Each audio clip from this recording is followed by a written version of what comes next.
एका अतिशय महत्त्वाच्या ठिकाणी आपण या ठिकाणी आलेलो आहोत।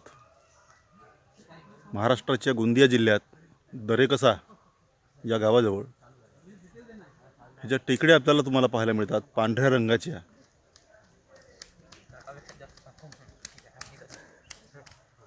यामध्ये कचारगडची ही जी केव आहे तुम्हाला दिसणार नाही, पण ही एक गुहा जी आहे दाखवायचा प्रयत्न करतोय मी। आपण जे कचारगडची गुफा पाहायला आलो, इथून 300 मीटर असे दूर आहे, आपल्याला ती गुफा पाहायला मिळत आहे।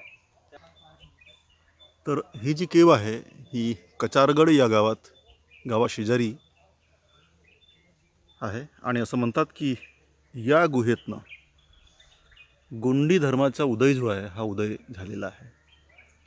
आपण ज्या भागात आज या ठिकाणी आहोत इंडियाच्या, तो सगळा सेंट्रल इंडियाचा आणि साऊथ इंडियाचा भाग जो आहे ज्याला आपण गोंडवाना लँड असं म्हणतो आहे।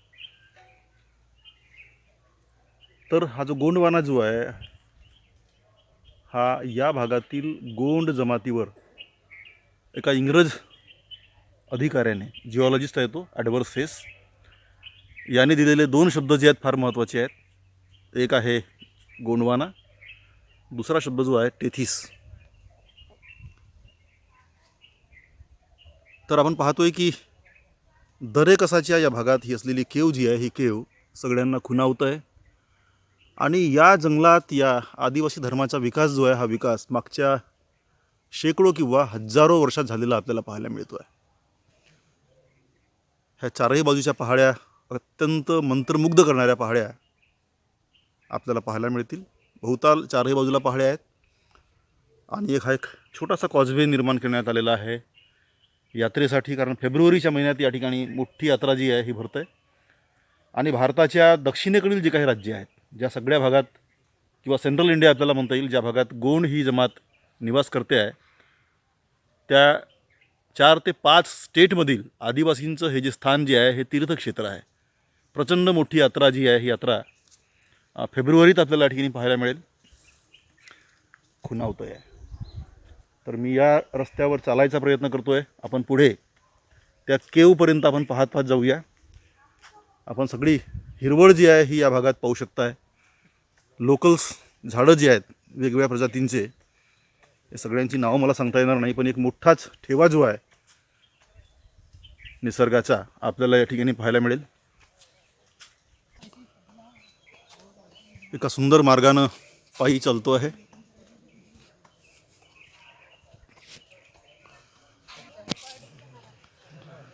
लोक अगदी पायी चालायचा आनंद पण या ठिकाणी घेत आहेत। डावीकडे अगदी सुंदर असं दृश्य।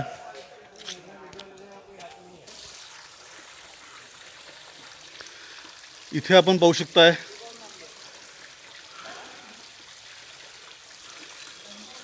सेडिमेंटचे बँड जे आहेत आपण या ठिकाणी पाहू शकतोय आणि ह्या केव्ज मागच्या हजारो वर्षात त्यांचं इरोजन झालेलं आहे आणि त्यामुळे सुंदर अशा केव्ज जे आहेत ह्या केव्ज विकसित झालेल्या आहेत। पाकडीची सुंदर झाडं आणि त्यातनं येणारा प्रवाह जो आहे पाण्याचा हा खुणावतो आहे। अतिशय शुद्ध असं मिनरल वॉटर। आता पुढे जाऊया।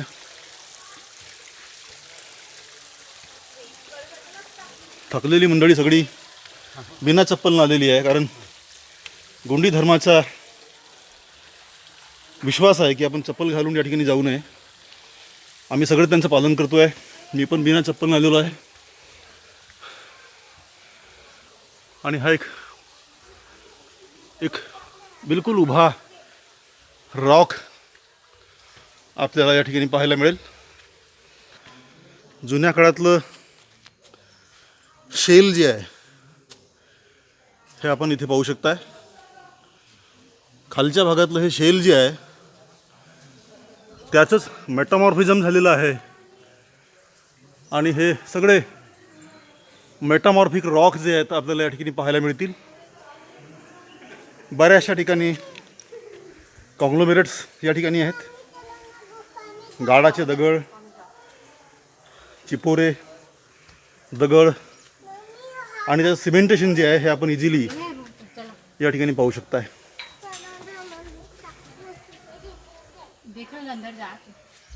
ह्या अशा नैसर्गिक केव्ज जे आहेत ही त्यापैकी छोटीशी केव आपण पाहू शकतोय. उदाहरणासाठी अशा गुहांचा विकास जो आहे हा या भागात झालेला आपल्याला पाहायला मिळतो आहे. इथे आदिवासींचं हे देवस्थान, यात त्रिशूल मात्र आपण पाहतो की हिंदू धर्माचा बराचसा असर जो आहे हा या गोंडी धर्मावर पण आपल्याला पाहायला मिळतो आहे. खाली जे मंदिर मिळालं ते काली कंकाली आणि मंदिर सुद्धा सांगतंय की हा मागच्या बऱ्याचशा काही वर्षात जे सिंथेसिस निर्माण झालं आदिवासी आणि हिंदुइझमचं ते आपण या ठिकाणी पाहू शकतो आहे. पुढची केव आपण पुढे जाऊया. सध्या वरच्या भागात मी आता आलेलो आहे आणि काही सुडके जे आहेत वरच्या भागातून सुटलेले आपण इथं पाहू शकताय. मधमाशांची पोळं आहेत,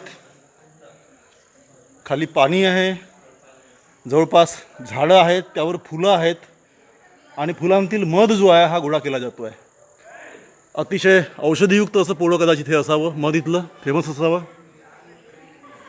जुन्या काळातली सॉईल सेडिमेंट्स जे आहेत, शेल जो आहे हा आपण इथे स्पष्टपणे पाहू शकताय. हा जो दगड आपल्याला पाहायला मिळतो आहे त्याच्यावरच्या रेषा ज्या आहेत व्हाईटिश, हे मेटामॉर्फिझमला इंगित करतात आणि हा मेटामॉर्फिझम जो आहे हा शेल रॉकवर आहे. दगडाचा प्रकार समजा आपण लक्षात जर घेतला असेल तर हा शेल रॉक आहे आणि इथे आमच्या घरचे गृहस्थ सगळे बसलेले आहेत. मित्रांनो, गोंडी धर्माचा उदय या जंगलात, या पहाडात, या गुहांत झालेला आपल्याला पाहायला मिळतो आहे आणि इथून भारतातील मोठे मोठे गोंडी साम्राज्य निर्माण झालेले आहेत. जबलपूरचा गडामंडला असेल किंवा चांद्याचा चांदागड असेल, नागपूरचा तख्तबुलंद असेल, अमरावतीचा गाविलगड असेल, ही सगळी राजे जी आहेत त्यांची नावं घेतो आहे. जबलपूरची राणी दुर्गावती असेल, या सगळ्यांचा आश्रयस्थान आणि महत्त्वाचं धर्मस्थान जे आहे ही पहाडी आपल्याला पाहायला मिळत आहे. आपण तिला आणखी जवळून पाहूया.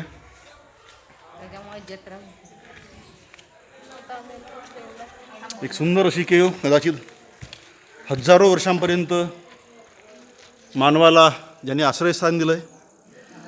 या भागात सेंट्रल इंडियामध्ये अगदी मनुष्याचे जुने जे रिलेशन जे आहेत 50 ते 60 70 हजार वर्षांपर्यंत आपल्याला पाहायला मिळतात. कदाचित ह्या गुहा तेवढ्या जुन्या असाव्यात का? हे जे मनुष्याचं आश्रयस्थान जे आहे तेवढं जुनं असावं का? कदाचित मला सांगता येणार नाही आहे. पण या ठिकाणचं वैभव जे आहे, या ठिकाणची हिस्टॉरिकल महत्त्व जे आहे हे महत्त्व तुम्हाला दाखवायचा प्रयत्न करतो आहे मी.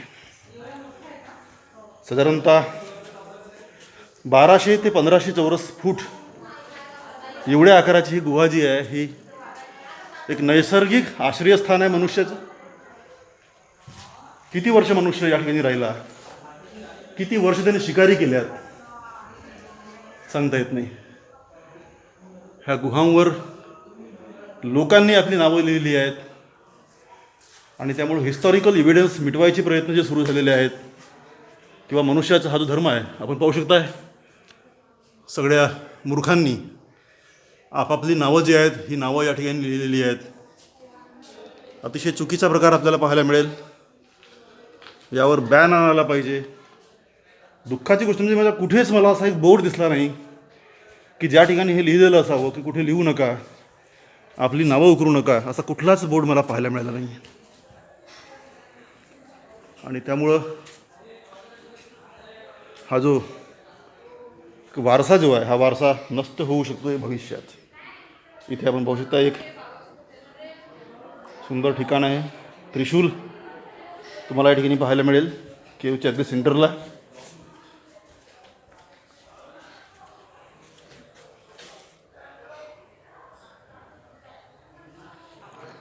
मित्रांनो,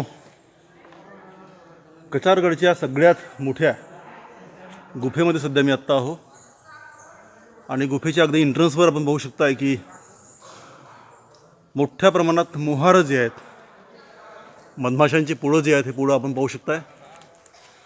संख्येनं 25च्या वर पोळे जे आहेत हे पोळे या ठिकाणी लागलेले आहेत. आपण पाहू शकताय मधमाशा आहेत आणि मधमाशांच्या माध्यमातून इथे आपलं एंट्रन्सवर वेलकम झालेलं आहे. एक दुर्गंध येतो आहे, कदाचित या ठिकाणी बॅट्स, वटवाघूळ जे आहेत हे या ठिकाणी असावेत. आपण आतमध्ये प्रवास करतो आहे गुहेच्या. चलो लेट अस मूव. पुन्हा सँडस्टोन एंट्रन्सवर आणि सँडस्टोनचं मेटामॉर्फिझम झालेलं आहे या भागात.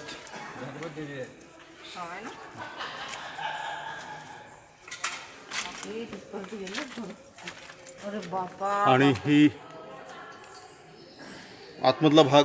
चला आपण पुढे जाऊ. नाकात अगदी घाणेरडा वास चाललेला आहे. कदाचित 100% बॅट्स सोबत जोडलेला आहे तो.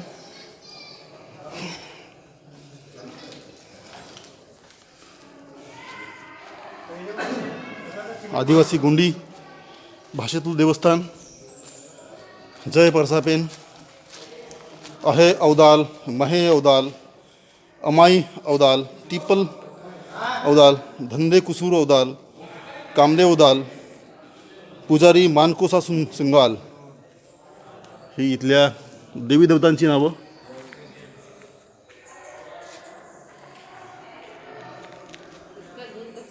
आणि रॉकचं फॉर्मेशन किती लूज आहे आपण पाहू शकता की हातानं ते तुटू शकेल.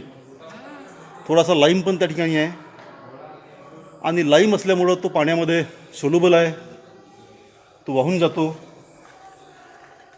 आणि कदाचित त्यामुळं ह्या केव्हचं फॉर्मेशन जे आहे हे झालेलं आपण तपासून पाहू शकतो आहे. इथे हिरव्या रंगाची अलगी पण तुम्हाला पाहायला मिळेल. पावसाळ्यात ती अतिशय चिकन असते आणि पाय घसरायची पण भीती असते. आणि या अतिशय धोकादायक अशा दगडांतून मी प्रवास करत आतमध्ये चाललो आहे. असं म्हटलं जातं की इतका मोठा वाईड असा एक छत जो आहे हा संपूर्ण आशियात नसावा. भारतातील सगळ्यात मोठ्या गुहा ज्या आहेत त्या मेघालयात आहेत असं म्हणतात. मी त्या मेघालयाच्या गुहामध्ये गेलेलो आहे, पण तिथे पण मला एवढा मोठा शामियाना जो आहे हा पाहायला मिळालेला नाही. साधारणतः 60 ते 70 फूट बाय 70 ते 80 फूट किंवा कदाचित 100 फूट एवढा लांबी आणि रुंदीचा हा जो एक पोर्च जो आहे, हा छत आपण या ठिकाणी पाहू शकतो आहे. नारळ फोडली आहेत. म्हणजे जी यात्रा भरते फेब्रुवारी महिन्यात ती मुख्य यात्रा या ठिकाणी भरत असावी. आणि गुहेतनं बाहेरच्या भागात आपण पाहतो आहे आणि हा नजारा अतिशय सुंदर आपल्याला म्हणता येईल. इथे जी घाणेरडी वास कशामुळे येत आहे ती आपल्याला समजली. हे मल आहे आणि मल म्हणजे 100% बॅट्स या ठिकाणी आहेत. इथे आवाज पण येतो आहे बॅट्सचा. मला कुठेतरी बॅट्स असली पाहिजे.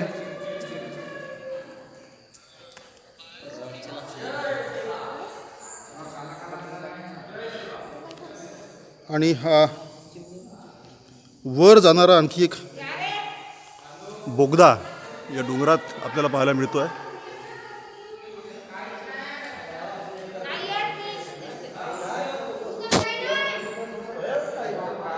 एक एक थेंब पाणी जे आहे, पाणी या छतावरून इथे कोसळतो आहे. पण लाईमचं प्रमाण असल्यामुळं कमी असल्यामुळं स्टॅलेक्टाईट आणि स्टॅलेग्माईट आपल्याला या ठिकाणी पाहायला मिळणार नाही आहेत. ऑलमोस्ट ऑल सँडस्टोन आहे इथे आणि या सँडस्टोनमध्ये ही केव जी आहे, ही केव लूज सँडस्टोन असल्यामुळं तो वाहून गेला आहे.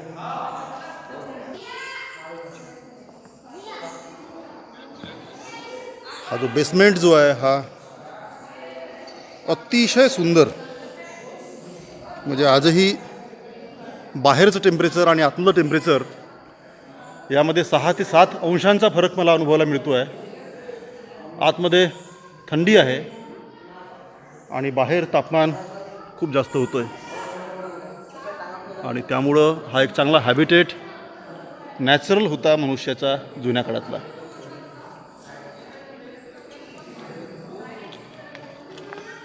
आणि कदाचित त्यामुळंच एका अत्यंत जुन्या धर्माचा उदय या गुहांशी निगडीत आहे असं आपल्याला म्हणता येईल. भारतात गोंडांनी किमान इसवी सनाच्या 6व्या ते 7व्या शतकापासून वेगवेगळ्या लोकल राजावर प्रभुत्व मिळवून राज्य करणं सुरू केलं आहे. साधारणतः ब्रिटिश भारतामध्ये या ठिकाणची सुंदरता आपण पाहू शकताय.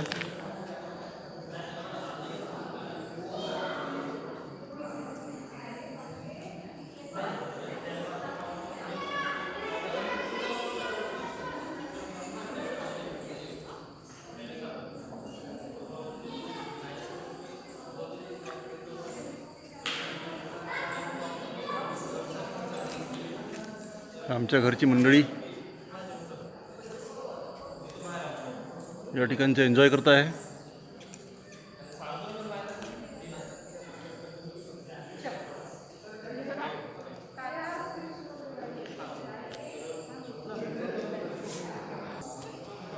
या गुहेचा शेवट करतोय पुन्हा मी.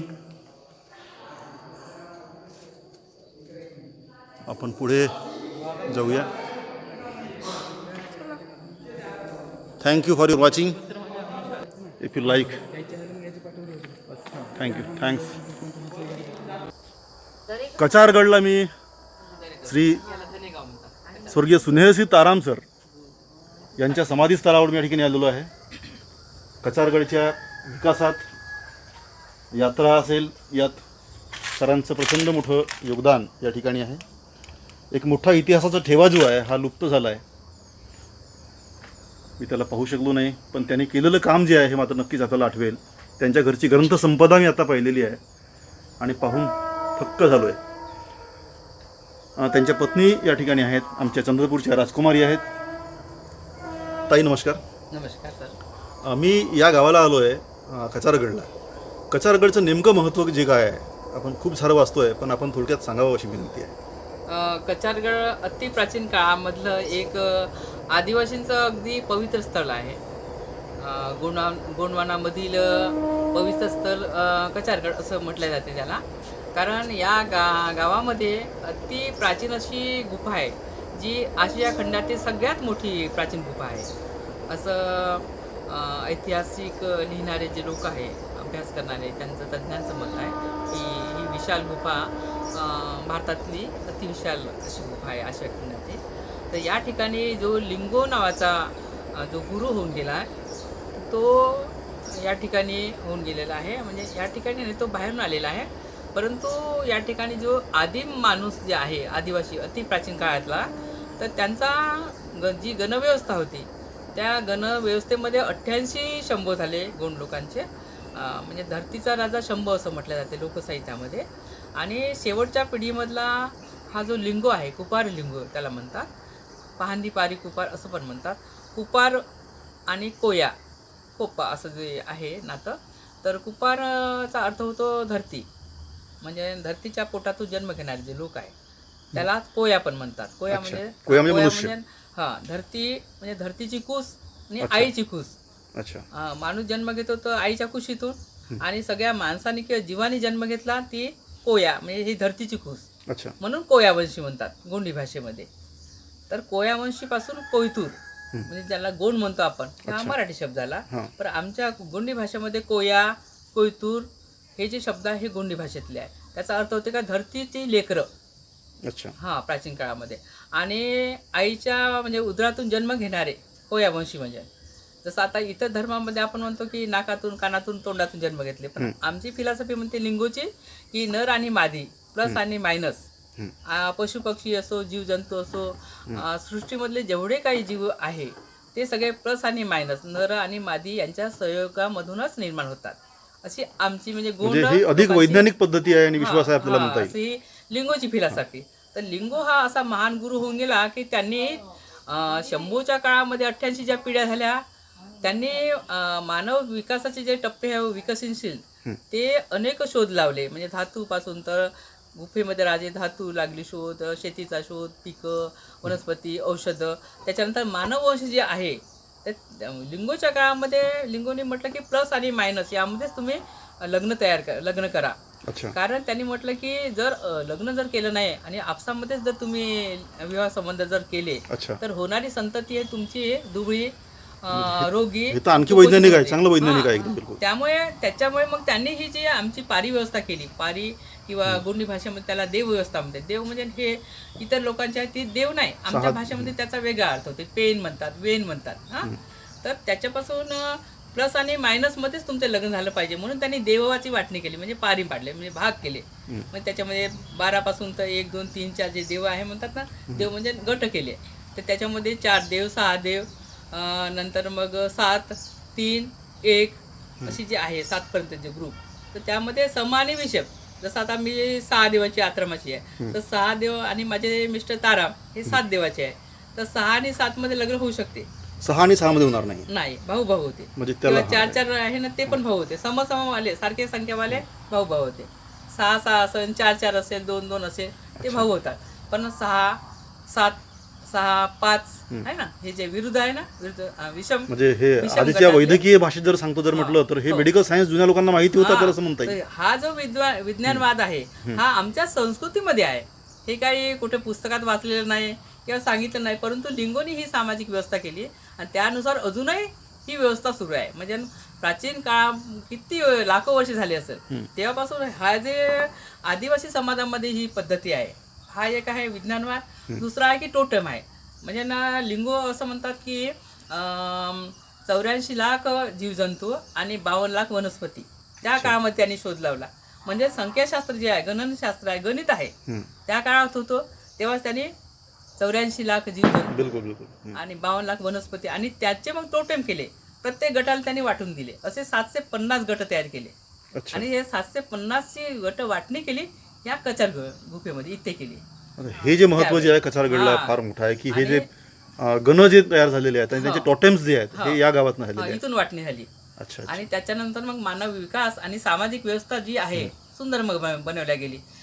विषम मध्येच लग्न करणे, टोटेम नुसारच आपल्या वाढणे. जसं आता इथे तुम्ही ताडाचं झाड आता पाहिलंय, ताडाची बीज आता ठेवलेली आहे, लावासाठी दिलंय. टोटेम आहे ताडाम लोकांचं, आमचं अच्छा, ताडाम लोकांचं ताडाचं. ताराचं झाड आहे, ताडमडा म्हणजे ताराचं झाड आहे. तर ताडाच्या झाडाचं ते संरक्षण करता कधी तोडत नाही. किंवा कोडोपे म्हणजे त्यांचा घोडा आहे चिन्ह. म्हणजे प्रत्येक गणाला एक झाड, एक पशु किंवा पक्षी आणि एक प्राणी असे टोटम आहे. तो त्याचं संरक्षण करते. जसं माझे माहेर आत्राम चंद्रपूरचे, तर आत्राम लोकांचा वाघ आहे. तुम्ही त्या ताडाला मग तोडणार नाही नाही, ते त्याची त्याला तुम्ही पूजा सन्मान द्या. करतात आणि त्याला कधीच तोडत नाही किंवा ते घोड्यावर बसत नाही किंवा घोड्याला कधीच मारहाणी करत नाही. अच्छा. त्यांचा रंग पिवळा, त्या रंगाला ते जगतात. जे लोक पर्यावरण क्षेत्रामध्ये काम करतात किंवा बायोडायव्हर्सिटी कन्झर्वेशन मध्ये काम करतात त्यांनी हे सगळं शोधावं कदाचित. हा, त्यांना तसं आमच्या लिंगोचा जो लिंगोवाद किंवा समाजवाद आहे फिलॉसॉफी ते त्यांना कळतच नाही. खरं तर नाही का, लोक आम्हाला मागास म्हणते पण आम्ही मागास नाही. आम्ही तर कितीतरी पटीने प्रगत आहोत आणि विज्ञानाचा हात बिलकुल धरून बिलकुल आहोत. बिलकुल. असं नाही. मी मला डोक्यात नेमकाही प्रश्न पडायचा. मी भामरागडला जेव्हा फिरतोय बऱ्याचशा स्त्रिया मला रस्त्यानं म्हणजे झांपर नाही आहे, हा. उघड्या नागड्या जातात, रस्त्यावरून जातात पाहतोय. पण कधी कुणावर बलात्कार झालाय किंवा नाही, कुठलं काही आदिवासीमध्ये असं कधीच कुठं- मला कधीच काय- कारण ते ही सामाजिक व्यवस्था आहे हा. ना. 2-2 वाले, 4-4 वाले, 6-6 वाले सगळे भाऊ भाऊ होतात. अच्छा. विषम. आणि आदिवासीमध्ये बलात्कार कारण होत नाही किंवा स्त्रीला कमी समजत नाही. त्याचं कारण आहे मातृसत्ता, मातृपूजक संस्कृती आहे. इथे जे या गावामध्ये जे लिंगोच्या सोबत काम करणाऱ्या ज्या बाया होत्या 2, एक कलिकंकाली आणि दुसरी जंगोबाई. पहिलं मंदिर ज्यांचं मिळालं ते हा हा. ती. अच्छा. तर कलिकंकाली जी चंद्रपूरला जी महाकाली आहे ती कलिकंकाली आहे. मराठी लोकांनी, हिंदू लोकांनी त्याचं नाव बदलवून टाकलं. कलिकंकाली ती आहे, तिला महाकाली केलं. पण ती आमची कलिकंकाली आहे. अरे बापरे. ती हे मला- समाजसेविका होती. जंगोबाई नावाची होती. तर जंगोबाईचं अजूनही इथं गाव आहे. हे जे बाजूला गाव आहे ना, जम्मोकुडा नावाचं गाव आहे. अच्छा. हा, जंगोकुडा म्हणजे जंगोबाईचं गाव. प्रकारचं गोटूल होतं इथं. गोटूलमध्ये सगळ्या प्रकारचं शिक्षण मिळते. म्हणजे शेती करणे, वनस्पतीची ज्ञान, खनिजाचं ज्ञान, आपसी संबंध, सामाजिक व्यवस्था, सगळ्या गोष्टीचं त्यांना मग तयार करून त्यांनी मग पूर्ण भारतामध्ये आणि भारताच्या बाहेर कोयामुरी द्वीप ज्याला म्हणतात ना, अच्छा. तिथे मग ह्या सगळ्या लोकांना पाठवलं. त्यामध्ये जोडी केली. त्याच्यामध्ये 19 आणि 33 19 दूने 38 म्हणजे ना 19 मुली आणि मुलं होते, अच्छा. त्यांच्या जोड्या केल्या आणि 3 बाकीचे असे 33 19 दूने 32 हां. 38 ठीक आहे. अच्छा. तर असे 33 लोक होते. तर 33 लोकांच्या 14 जोड्या केल्या. 14 दूने 28 अच्छा, अच्छा. 29 30 31 32 33 हां. आणि 5 होते ते सेवादार, म्हणजे हवा प्रदूषण होणार अच्छा, नाही, हां. पाणी खराब होणार नाही. ओ हे हां. जे 5 आहे ना, वायू हां. खराब होणार नाही. पंचमहाभूत ज्याला हा, म्हणतात त्यांचे. पंचमहाभूत ते त्यांच्याकडे दिले. असे म्हणजे 33 अतिशय लोकं. सायंटिफिक फिलॉसॉफी गोंड धर्माची आहे, गोंडी हो. धर्माची आहे. आणि ती ह्या कचारगड हां. गुफेमधून मिळाली. आणि पूर्ण कोयामुरी द्वीपमध्ये त्यांनी प्रचार केला. मग म्हणजे निसर्ग पूजा, धरती पूजा, म्हणजे मातृपूजा, आणि आईला सन्मानाचं स्थान खूप मोठं आहे हे लिंबूने सांगितलं की आईला. आणि याच्यासाठी जंगूबाई नावाची जी बाई आहे तिने खूप त्या काळामध्ये बहिष्कार केला. म्हणजे तिने एक प्रकारचं त्याला काय म्हणते उलगुलान केलं. अच्छा. हां, मला सगळे हक्क आम्हाला मिळाले पाहिजे महिलांना, म्हणून तर आमच्या समाजामध्ये स्त्रियांना सन्मान मिळतो. पहिली पूजा होते, एवढी पूजा होते तिची की दिवाळीच्या दिवशी ही दिवाळी नाही करत आमच्यामध्ये. अजूनही आमच्या चांदाघराण्यामध्ये मायपूजा म्हणतात त्याला. आणि त्या मायपूजे दिवशी बाईचे पाय धुवून, घरातल्या जेवढ्या स्त्रिया असून त्यांचे पुरुष लोक पाय धुतात, हळदाने तांदूळ लावतात आणि त्यांना नमस्कार करतात. खूप काही घेण्यासारखं आहे, खूपच घेण्यासारखं तर आहे. हे लिंगूची फिलॉसॉफी आहे सर, आदिवासी लोकांची. हा एवढा जटिल विषय आहे की थोडक्यामध्ये सांगणं नाही, शक्य नाही, शक्य परंतु नाही. हे सारं कचारगड मधून झालेलं आहे. अच्छा. आणि त्याच्यामुळे कचारगड लोकसाहित्यामध्ये, लोककथेमध्ये, मिथकामध्ये खूप असे तुम्हाला गीतं ऐकायला मिळेल. आणि त्याच्यामुळे मग कचारगडचा हा शोध घेण्यासाठी माझे मिस्टर सुनील ताराम, मोतीराव कंगाली, के.एम. मरसकोले, शीतल मरका आणि B.L. कोरा असे 5 लोक पहिल्यांदा 1983 मध्ये आले. आणि तेव्हा खूप रस्ता वगैरे नव्हता, अशी पहाडी वगैरे. मग नंतर दुसरे वर्षी आले. नंतर त्यांनी 84 पासून इथं जत्रा भरवायला सुरुवात केली. याला 5 खोजीत, त्यामध्ये मिस्टर तारामचा मोठा सहभाग. आणि आमची गोंडवाना पत्रिका 1983 पासून निघायची. त्यामध्ये लेख, कविता सगळं छापायचे. आणि पूर्ण भारतामध्ये नाही का माझे मिस्टर फिरायचे. ते पण क्लास 1 अधिकारी होते, पण नोकरी सोडली आणि ते संपादक एक खोजी पत्रकार होते. आणि त्यांनी खरं तर गोंडवान दर्शनी या पूर्ण भारतामध्ये कचारगडचा जो म्हणजे ना प्रचार केला. आणि गोंडी साहित्याचा उदय, म्हणजे ना जे आधीचं साहित्य होतं पण त्याला विकास होण्यासाठी, भाषेचा विकास व्हावा, समृद्ध भाषा व्हावं आणखी. आणि लोक आपला धर्म, भाषा विसरून गेले होते ना. आपला धर्म किंवा आम्ही गोंड आहे म्हणून सांगायला सुद्धा लाजत होते. भीती वाटे म्हणजे पण लाज वाटते. तेव्हापासून नाही का सुरुवात केली. नंतर मोतीराम कंगाले सुद्धा तारामजीच्या आग्रहामुळे लिहायला लागले. ते मराठीत लिहायचे, मग हिंदीमध्ये लिहायला लागले. आणि आज भारतामध्ये कितीतरी असे तयार झाले जे गोंडीवर लिहिणारे, संस्कृतीवर, भाषेवर विचारवंत लोक, कवी, लेखक तयार झालेलं. तर ही सर्व कचारगड भूमी आणि गोंडवाना दर्शन याचं असं नातं आहे. आणि संपादक सुनिश्चित ताराम, मग जोड मिळाले मोतीराम कंगाली, त्यांनी पण भरपूर सुंदर साहित्य लिहिलं. तर अशा प्रकारे कचारगडची खूप मोठी पवित्र भूमी म्हणून खूप छान माहिती आहे सर. चला ताई, थँक्यू. थोडक्यामध्ये सांगितलं थँक्यू. तुम्हाला. फार सुंदर आपण माहिती दिलीत. हो मला थोडासा अभिमान आहे, आपण चंद्रपूरच्या राजकुमारी आहात. हो हो. तुमचं माहेर चंद्रपूरचं आहे. नोकरी पण चंद्रपूरची, हा, रिटायर राईट पण चंद्रपूर राईट राईट राईट. हो. आणि आपण या भागात आत्ता येऊन तुम्ही जे काम भाषेवरती करताय, काम करतात सर. साहेबांचं वाचलेलं काम तुमच्या हातावर आहे. मी आणि तुम्हाला अशा- तुमचे अगदी शेजारी आहेत ते, हो. त्यांचा आशीर्वाद आणि तुमच्यासोबत आत्ताही आहे. हो. त्यांचं राहिलेलं काम जे आहे नक्कीच हो पुढे सर, जाईल मी करत आहे. असा विश्वास मी व्यक्त करतो आहे. हो. थँक्यू.